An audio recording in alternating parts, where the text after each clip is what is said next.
কি অভিযোগ বলেন তো এই যে এখানে খাওয়া দাওয়া নেই?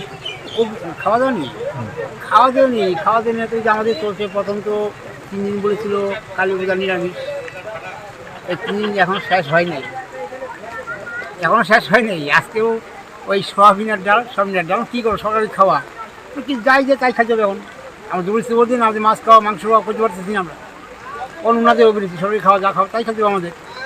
দিচ্ছে না, কি কি বলবেন সে বিষয়ে? না খাওয়া দিচ্ছে না, খাওয়া দিচ্ছে যে এগুলো খাওয়া দিচ্ছে। ওই ম্যাডামটা ছিল আগে, ম্যাডামটা ছিল, ম্যাডামটা বেশ এখানে দিন রাত আমাদের এখানে পরিশ্রম করে গেছে। খাওয়াটা বড় জিনিস নয়, উনি একটা মুখের কথা মিষ্টি মুখে বলছে, আমাদের সান্ত্বনা দিচ্ছে, আমরা সেই সুরক্ষিত হয়ে আছি।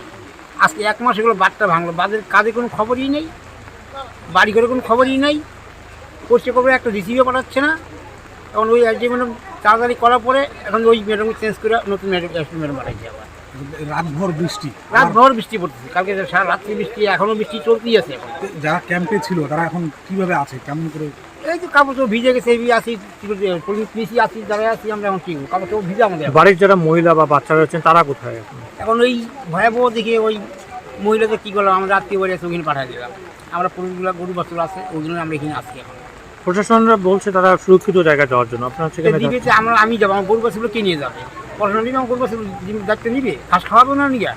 এগুলো সকালে একটা পর পাচ্ছি না, গরুগুলো খাওয়া পাচ্ছি না, আমি না খালে গরুগুলো আমার খাওয়াইতে হবে। বুবা যাত একটা মেনু নিয়ে কথা শোনা যাচ্ছে, যেটা কিছুক্ষণ আগে আপনারা অভিযোগ করলেন যে ডিম একটা দেওয়ার কথা ছিল সেটা দিচ্ছে না, বা এরকম কিসে লেখা আছে ডিম খাওয়াবে, ডিম তো নাই, সয়াবিনটাই ডিম। কবে থেকে এটা? কালী পুজো পড়ছে তো নাই, কোনো ডিম টুম কিচ্ছুই নাই, ওই সয়াবিনের ডাল, সয়াবিনের ডাল এটাই হচ্ছে এগুলো এটাই চলছে। মাঝে মধ্যে খিচুড়ি করে, সকালে ঘুগনি বানায়।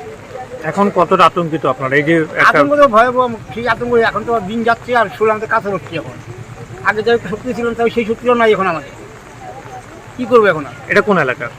এটা বগুড়ি বাড়ি হোটেল বাড়ি।